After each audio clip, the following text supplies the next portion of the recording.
Today, I'm going to tell you the difference between dynamic and condenser microphones and which one you should be buying for your podcasting. This is something we get asked a lot. What is the difference between dynamic and condenser, and which one should I get? So let's go into the difference first.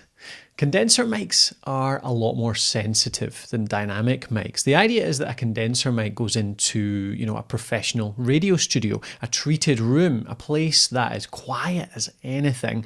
It's soundproofed, it sounds great. It's a professional place to record. That's where you put a condenser mic because it's ultra sensitive. It picks up all of the background noise, it picks up a huge range of frequencies. It really gets the maximum depth from your voice.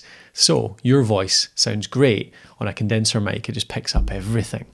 The trouble with that is it picks up everything.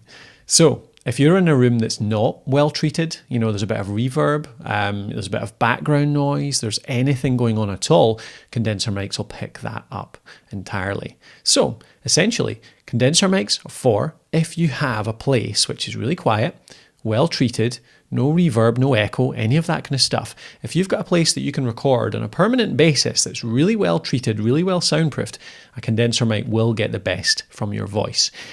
But for most of us, for most podcasters, we're recording in different places every week. We're setting up a new place. We're recording in our kitchens, our living rooms. We're recording all over the place.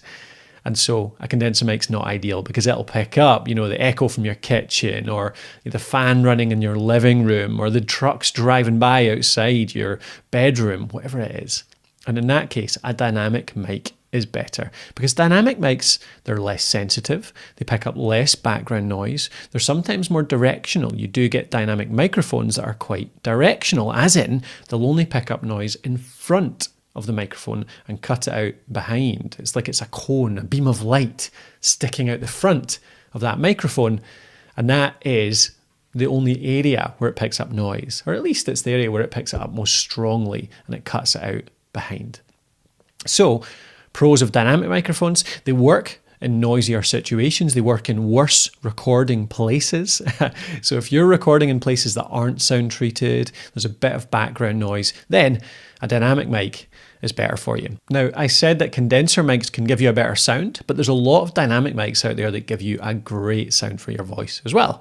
For example, this Rode Procaster plugged right into the mixer here into our H5. The Rode Procaster is what we use in the studio, and it's a dynamic mic. It's a dynamic microphone, and it gets a great sound from my voice, from Matthew's voice, from everyone that comes in here. So you do get dynamic mics that are great quality and still cut down in that ultra sensitivity. So you can still get, a great sound from it without picking up everything around your room. Now, one thing to bear in mind, a big pro of dynamic microphones is that they tend to be really good for outside recording. So whenever I go to an event and I record something, for example, a conference, anything like that, I'll take a dynamic microphone with me. And you can see one over here, actually. So right here, we've got the Samson Q2U dynamic microphone. We use it in the studio as well, but that's a good handheld to take out with you to events to record with. And it cuts out a fair bit of the background noise, still picks up a lot of your voice and can give you a great sound in context like that. So I hope that was helpful. If you want some recommendations, Rode Procaster is kind of a top end one, about $150 or so. Go to our best podcast microphones article though, and you'll see in there what our best picks of both condenser and dynamic mics are. And we've got a little summary in there of the difference between dynamic and condenser as well, if you want a little recap. So I hope that gave you a good little summary of the difference between dynamic and condenser microphones, which one you might want to choose for your recording context. Remember, one is not better than the other. It depends where you're recording, the background noise. It depends on the context.